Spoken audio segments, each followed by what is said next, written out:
எங்ககிட்ட இனிமே சுத்தமாக காசே இல்லை உனக்கு செலவு பண்ண, நீ யாரு, உனக்கு என்ன வேணும் சொல்லு அப்படின்னு அவன்கிட்ட கேட்குறாங்க. அவனோட கதையை சொல்ல ஆரம்பிக்கிறான். அவன் பேரு பக்கசூரா அப்படின்னும், பல வருஷத்துக்கு முன்னாடி இந்த ஊரில் தான் நான் வாழ்ந்தேன். அப்போவும் இவன் இதே போல தான் பயங்கரமாக சாப்பிட்ருக்கான். எந்த கல்யாண வீட்டுக்கு போனாலும் அங்கே சாப்பாடே காலி ஆகிடும். இவன் சாப்பிட்டு ஊரில் கல் தூக்குற போட்டி வைப்பாங்க வருஷம் வருஷம். அப்போ எல்லாருமே வந்து தோத்து போகிறாங்க. ஜமீனோட பையன் கூட தோத்து போகிறான். இந்த பக்கசூரா மட்டும் கல் தூக்கி ஜெயிச்சிடுவான் வருஷம் வருஷம். இதனாலேயே ஜமீன் பையனுக்கு இவன் மேலே ஒரு கோவம் இருக்கும். இவனுக்கு ஒரே ஒரு பாட்டி மட்டும் தான் இருப்பாங்க.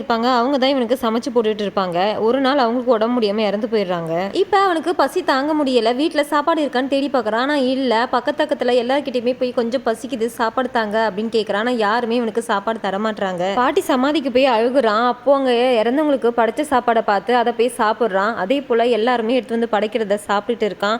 சுடுகாட்டிலே தான் தங்குறான். ஒரு நாள் அந்த ஊர் ஜமீன் இறந்து போயிடுறாரு. அவருக்காக அவர் பையன் வந்து சாப்பாடு வச்சு படைச்சிட்டு போயிருப்பான். அதை பார்த்துட்டே இருந்து நம்ம பக்கசூரா எடுத்து சாப்பிட்டுட்டு இருக்கான். அதை பார்த்த ஜமீனோட பையன் கோவமாயி அங்க இருந்த ஒரு கல்லை எடுத்து தலையிலேயே அடிச்சிடுறான். அதுல பகசூரா இறந்து போயிடுறான். அங்கேயே குழி தோண்டி அவனையும் புதைச்சிடுறாங்க. இதுதான் என்னோட கதை அப்படின்னு அவனும் சொல்லி முடிக்கிறான். இப்போ பக்கத்துல இருக்கிற அன்லிமிட்டட் ஹோட்டல் கடைக்கு கூட்டு போறாங்க. அங்க இவன் போய் சாப்பிட்டு ஹோட்டல்ல இருக்கிற எல்லா பொருளையும் காலி பண்ணிட்டு இப்ப ஹோட்டலை இழுத்து மூடிட்டாங்க. இப்போ அந்த 5 ஃப்ரெண்டுக்கும் ஒரு யோசனை தோணுது. எங்கெல்லாம் சாப்பாடு போட்டி நடக்குதோ அங்கெல்லாம் இவனை கூப்பிட்டு போய் சாப்பாடு வச்சு அது மூலியமா சம்பாரிச்சு ரொம்ப பெரிய ஆளா ஆகுறாங்க. இப்ப இவங்க கனவே ஹோட்டல் வைக்கிறதா, அதுக்கு போய் அட்வான்ஸ் கொடுக்குறாங்க.